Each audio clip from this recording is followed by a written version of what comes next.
News 18ന്റെ എല്ലാ പ്രേക്ഷകർക്കും ക്രിസ്മസിന്റെയും പുതുവത്സരത്തിന്റെയും ആശംസകൾ നേരുന്നു. ഞാൻ ഫൊക്കാന പ്രസിഡന്റ് എന്നുള്ള നിലയിൽ ഇന്നലെ നടന്ന പ്രൈം മിനിസ്റ്റർ CBCIയുടെ സെൻട്രലിൽ നടന്ന ക്രിസ്മസ് പുതുവത്സര ആഘോഷങ്ങളിൽ പങ്കെടുക്കുവാനായിട്ട് എനിക്കും സാധിച്ചു എന്നതിൽ അത്യധികം കൃതജ്ഞതയുണ്ട് എനിക്ക്. എടുത്തു പറയേണ്ട ഒരു കാര്യം, 75 വർഷത്തെ ഭാരത ചരിത്രത്തിൽ, ഇന്ത്യയുടെ ചരിത്രത്തിൽ ആദ്യമായിട്ടാണ് പ്രൈം മിനിസ്റ്റർ ഓഫ് ഇന്ത്യ CBCIയുടെ ക്രിസ്മസ് പരിപാടിയിൽ പങ്കെടുത്തത് എന്നുള്ളതാണ് എനിക്ക് ആദ്യമായിട്ട് എടുത്തു പറയേണ്ടത്. ഇത് രണ്ട് വിഭാഗങ്ങളും, മീൻസ് ഭരിക്കുന്ന ഭരണകക്ഷിയും ക്രിസ്ത്യൻ സമൂഹവും എങ്ങനെ ഇതിനെ കാണുന്നു എന്നുള്ളൊരു ജിജ്ഞാസ എല്ലാവർക്കും ഉണ്ട് എന്നുള്ള കാര്യം എനിക്ക് മനസ്സിലാക്കുവാൻ കഴിഞ്ഞു. എടുത്തു പറയേണ്ട മറ്റൊരു കാര്യം, CBCI എന്ന് പറയുമ്പം എല്ലാവർക്കും അറിയാമല്ലോ, 3 വിങ് ആണുള്ളത്. ക്രിസ്ത്യന്റെ ലാറ്റിൻ റൈറ്റും, സീറോ മലബാർ റൈറ്റും, സീറോ മലങ്കര റൈറ്റും ഉണ്ട്.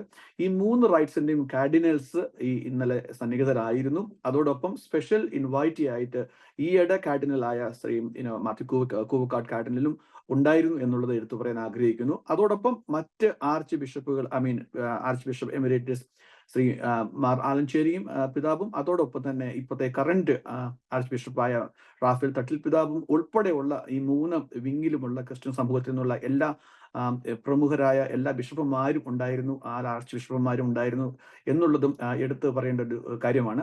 അതോടൊപ്പം തന്നെ വേറൊരു കാര്യം നോട്ട് ചെയ്തത്, കേന്ദ്ര മന്ത്രിസഭയിൽ നിന്നും ശ്രീ ജോർജ് കുര്യനും അദ്ദേഹത്തിന്റെ ടീമും ഉണ്ടായിരുന്നു. അതോടൊപ്പം മുൻ മന്ത്രിമാരായ ശ്രീ അൽഫോൻസ് കണ്ണന്താനവും രാജീവ് ചന്ദ്രശേഖരും തുടങ്ങിയ, പിന്നെ ഷോൺ ജോർജ്, അനിൽ ആന്റണി ഉൾപ്പെടെയുള്ള ഒട്ടനവധി മലയാളി BJP ലീഡേഴ്സും ഉണ്ടായിരുന്നു എന്നുള്ളത് എടുത്തു പറയേണ്ട ഒരു കാര്യമാണ്. വേറൊരു കാര്യം പ്രത്യേകിച്ച് നോട്ട് ചെയ്യാൻ കഴിഞ്ഞത്, ഏകദേശം 1.5 മണിക്കൂറോളം പ്രൈം മിനിസ്റ്റർ മോദി അവിടെ ഉണ്ടായിരുന്നു എന്നുള്ളതാണ് വേറൊരു കാര്യം. ആ ഒരു CBCIയുടെ സെൻട്രൽ ലോണിലായിരുന്നു പ്രത്യേകം ഒരുക്കിയ ആ ഒരു വേദിയിൽ ഏകദേശം 150ഓളം ക്ഷണിക്കപ്പെട്ട അതിഥികൾ മാത്രമേ അതിലുണ്ടായിരുന്നു എന്നുള്ളതാണ്. അതിനകത്ത് ആമുഖ പ്രസംഗത്തിൽ ഉൾപ്പെടെ, അല്ലെങ്കിൽ അധ്യക്ഷ പ്രസംഗത്തിൽ ഉൾപ്പെടെയുള്ളത് ശ്രീ മാർ ആൻഡ്രൂസ് താഴത്ത് പിതാവ് ഉൾപ്പെടെയുള്ള പ്രസംഗത്തിൽ നിന്ന് ഒരു കാര്യം നോട്ട് ചെയ്യാൻ കഴിഞ്ഞത് ഇതാണ്: സബ്കാ സാത്ത് സബ്കാ വികാസ് എന്ന ശ്രീ പ്രൈം മിനിസ്റ്റർ മോദിയുടെ ആ ആശയത്തിൽ അധിഷ്ഠിതമായിട്ട് എല്ലാ മൈനോറിറ്റി കമ്മ്യൂണിറ്റികളെയും ഉൾക്കൊണ്ടുകൊണ്ട് ഈ ഗവൺമെന്റ് മുന്നോട്ട് പോകണം എന്നുള്ളൊരു നിർദ്ദേശം, അല്ലെങ്കിൽ ഒരു അഭ്യർത്ഥന അവരുടെ ഭാഗത്തുനിന്ന് ഉണ്ടായിരുന്നു. എനിക്ക് അറിയാൻ കഴിഞ്ഞത്, മണിപ്പൂരിലൊക്കെ നടക്കുന്ന സംഭവവികാസങ്ങളുടെ അടിസ്ഥാനത്തിൽ അത് സഭയിൽ തന്നെ 2 തരത്തിലുള്ള അഭിപ്രായങ്ങൾ ഉണ്ട് എന്ന് എനിക്ക് മനസ്സിലാക്കാൻ കഴിയുന്നുണ്ട്.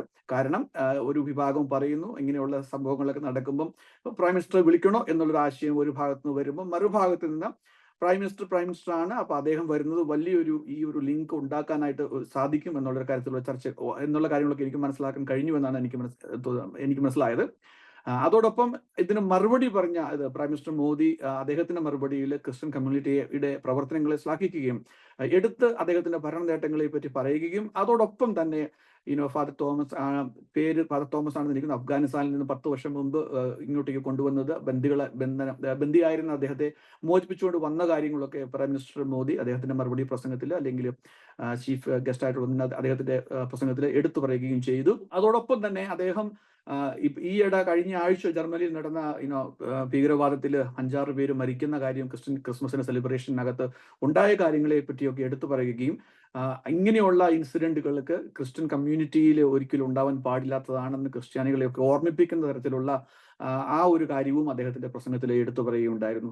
ഏതായാലും ഈ ഒരു മൂവ്മെന്റ്, അല്ലെ ഈ ഒരു ഇന്നലെ നടന്ന ഒരു എന്തുകൊണ്ടും വളരെ യുണീക്കായ ഒരു ക്രിസ്മസ് സെലിബ്രേഷൻ ആയിരുന്നു എന്ന് പറയാൻ പറ്റും.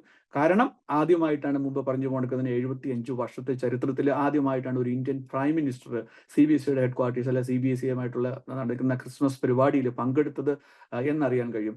അപ്പൊ എനിക്ക് തോന്നുന്നത്, ഞാൻ അമേരിക്കയിൽ നിന്ന് വന്നപ്പോൾ തന്നെ ഞാൻ ഒരു പക്ഷാഭേദവും ഇല്ലാതെ ഇൻഡിപെൻഡന്റ് ആയിട്ട് പറയുകയാണെങ്കിൽ എനിക്ക് തോന്നുന്നതാണ്, ഗവൺമെന്റിന്റെ ഭാഗത്തു നിന്ന് ഒരു ക്രിസ്ത്യൻ മൈനോറിറ്റിയിലേക്ക് ഒരു അപ്രോച്ച് ഒരു പാലം ഇടുന്നുണ്ട് എന്നാണ് എനിക്ക് മനസ്സിലാക്കാൻ കഴിയുന്നത്.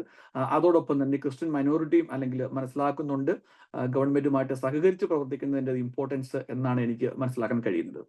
സന്ദർശനം എൻ്റെ ഒരു ഇൻഡിപെൻഡന്റ് ഒബ്സർവേഷൻ അനുസരിച്ച് ആ പ്രോഗ്രാമിൽ ഉടനീളം 1.5 മണിക്കൂറിൽ കോൺട്രവേഴ്സ്യൽ ആയിട്ടുള്ള കാര്യങ്ങൾ പ്രൈം മിനിസ്റ്ററുടെ ഭാഗത്തു നിന്നോ അല്ലെങ്കിൽ പ്രസംഗിച്ച് ആരും തന്നെ അതിൽ ആ ഒരു ലൈനിലേക്ക് പോയില്ല. എന്നാൽ ഒരു ഇൻക്ലൂസീവ് ആയിട്ടുള്ള പ്രവർത്തനത്തിലേക്ക് പ്രൈം മിനിസ്റ്ററുടെ ശ്രദ്ധയെ ആകർഷിക്കുന്ന രീതിയിലായിരുന്നു ദ ഹോസ്റ്റ് CBSEയുടെ അപ്രോച്ച് എന്ന് എനിക്ക് മനസ്സിലാക്കാൻ കഴിയുന്നു. അതോടൊപ്പം പ്രൈം മിനിസ്റ്ററും ആ ഒരു ലൈനിലായിരുന്നു സംസാരിക്കുന്നത്. എന്നാൽ ഭീകരവാദം എന്ന് ഇൻഡയറക്ട്ലി പറഞ്ഞുകൊണ്ട് ഈ ജർമ്മനിയിലെ കാര്യങ്ങളും മറ്റൊന്ന് രണ്ട് ഇൻസിഡന്റുകളൊക്കെ അദ്ദേഹം ശ്രദ്ധയിൽപ്പെടുത്തിക്കൊണ്ട് അങ്ങനെയുള്ള കാര്യങ്ങളൊന്നും ഉണ്ടാവാൻ പാടില്ല, അത് ആ ഒരു ലൈനിലേക്കായിരുന്നു വന്നത്. സോ മീഡിയയെ ഞാൻ ആ പരിപാടിയിൽ തുടക്കം മുതൽ അവസാനം വരെ ഉണ്ടായിരുന്നു. എനിക്കറിയാൻ കഴിഞ്ഞത് മറ്റ് മീഡിയകൾ മുഴുവൻ വെളിയിലുണ്ടായിരുന്നു. അപ്പോൾ ദൂരദർശന്റെ ഫീഡിനകത്തുനിന്നാണ് മറ്റ് കവറേജുകൾ വന്നത്. മീഡിയയെ പ്രൈം മിനിസ്റ്റർ അഡ്രസ്സ് ചെയ്തില്ല അവിടെ. അതിനുശേഷം ഈ ഹോസ്റ്റായ ഈ CBSEയുടെ പ്രസിഡന്റ് ശ്രീ മാർ ആൻഡ്രൂസ് താഴത്ത് പിതാവ് മീഡിയയുമായിട്ട് ബ്രീഫായിട്ട് സംസാരിച്ചു എന്നാണ് എനിക്ക് മനസ്സിലാക്കാൻ കഴിയുന്നത്. അപ്പം ഇതിന് എന്തെങ്കിലും ഒരു കോൺട്രവേഴ്സിയുടെ ചാൻസ് ഉണ്ടോ എന്ന് ചോദിച്ചു കഴിഞ്ഞാൽ as A independent I don't know, അതാണ് എൻ്റെ ബെസ്റ്റ് ആൻസർ. എന്നാൽ ഏത് കാര്യങ്ങൾക്കും രണ്ട് അഭിപ്രായം ഉണ്ടായിരിക്കും. സഭയിൽ തന്നെ ഉണ്ട്. ഞാൻ തുടക്കത്തിൽ സൂചിപ്പിച്ചല്ലോ, അത് എനിക്ക് ഇവിടുന്ന് മനസ്സിലാക്കാൻ കഴിഞ്ഞത് ചില വിഭാഗം അല്ലെങ്കിൽ ചില ബിഷപ്പുമാർ ഇതിനോട് ചെറിയൊരു എതിരായിട്ടുള്ള ഒരു അഭിപ്രായം ഉണ്ടായിരുന്നു എന്നാണ് എനിക്ക് മനസ്സിലാക്കാൻ കഴിഞ്ഞത്. എന്നാൽ അതോടൊപ്പം തന്നെ ഇത് പറയേണ്ടത് ഏത് ഭരണകക്ഷിയുമായിട്ട് ചേർന്ന് പ്രവർത്തിക്കേണ്ടതിൽ എന്നതിൽ അധിഷ്ഠിതമായ ഒരു തോട്ടും സഭയിലുണ്ട് എന്നുള്ളതാണ് എനിക്ക് മനസ്സിലാക്കാൻ കഴിയുന്നത്. അപ്പൊ അതുകൊണ്ട് മറ്റു കോൺട്രവേഴ്സികൾക്ക് സ്ഥാനമുണ്ടോ എന്ന് എനിക്കറിയില്ല. ഏതായാലും ഇതൊരു ഹിസ്റ്റോറിക് ഈവന്റ് ആയിരുന്നു. 75 വർഷത്തെ ചരിത്രത്തിൽ ആദ്യമായിട്ടാണ് ഇന്ത്യൻ പ്രൈം മിനിസ്റ്റർ CBSEയുടെ ഹെഡ് ക്വാർട്ടേഴ്സ് അല്ലെങ്കിൽ CBSEയുമായിട്ട് ഉള്ള ക്രിസ്മസ് പരിപാടിയിൽ പങ്കെടുത്തത്. അതോടൊപ്പം എനിക്ക് ഇതും പറയേണ്ടിയിരിക്കുന്നു, ശ്രീ ജോർജ് കുര്യൻ മിനിസ്റ്ററുടെ അദ്ദേഹത്തിന്റെ വസതിയിൽ 19 തീയതി ഡിസംബർ 19 ഒരു പ്രോഗ്രാം ഉണ്ടായിരുന്നു. ആക്ച്വലി എനിക്കും അതിൽ ഇൻവിറ്റേഷൻ ഉണ്ടായിരുന്നു. ഷോർട്ട് നോട്ടീസ് ആയതുകൊണ്ട് വരാൻ പറ്റില്ല. അതുകൊണ്ടാണ് ഞാൻ 23 ഇത് പിക്ക് ചെയ്തത്. അപ്പം ഈ രണ്ട് ഇൻസിഡന്റും എനിക്ക് തോന്നുന്നത് അതെ അവിടെ നിന്ന് ഒരു ഡെലിബറേറ്റ് അറ്റംപ്റ്റ്, ഒരു നല്ലൊരു ഹസ്തദാനത്തിലേക്ക് ക്രിസ്ത്യൻ കമ്മ്യൂണിറ്റിയെ ഇൻവൈറ്റ് ചെയ്യുന്ന രീതിയിലുള്ള ഒരു അറ്റംപ്റ്റ് ആയിരുന്നു, അല്ലെങ്കിൽ ക്രിസ്ത്യാനികളോടൊപ്പമാണ് ഗവൺമെന്റ് എന്നുള്ള ഒരു രീതിയിലേക്ക് ആണ് എന്ന് എനിക്ക് തോന്നുന്നു.